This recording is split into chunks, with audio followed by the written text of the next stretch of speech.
So we're on the GoPro today. We've got Nathan's 2010 A4. It's a 2-liter T. Same car as the other video where we did the Catless downpipe.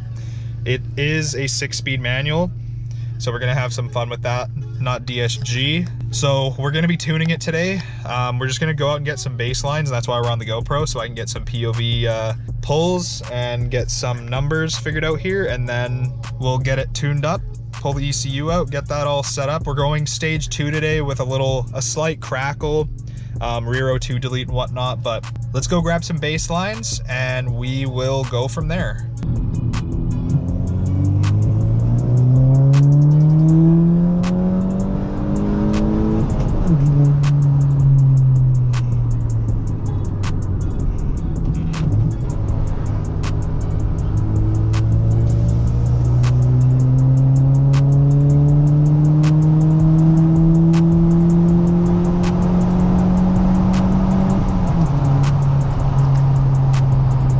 Alright, so this is after the first set of pulls that you're going to see this. I'm filming this later, so anyways, so we're just kind of looking at the specified versus actual boost pressure, and then also the timing retardation on the 2-liter in the A4 here. So obviously we'll get rid of ignition timing for now, but we have this big gap here. So red is actual and blue is specified, and on the A4s the IHI turbos have a little bit of a problem with their N75 and wastegate and that kind of thing. They run into a little bit of problems, so that's something that we're trying to close this gap here on this car, and I'll show you that when we look at the other 2 logs that I made when we were getting the tune set up for this.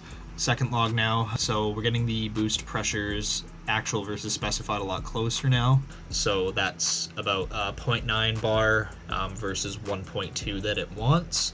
And then this is the last one. So this is the final file that's on the car, and we're pretty dialed in with the wastegate adjustment there. We're literally like 0.1 bar off of specified versus actual. So there's a little bit of a boost leak on Nathan's car that's going to be addressed, but it definitely does feel quite a lot faster now. And then the crackle is dialed back a lot as well because it was really aggressive. So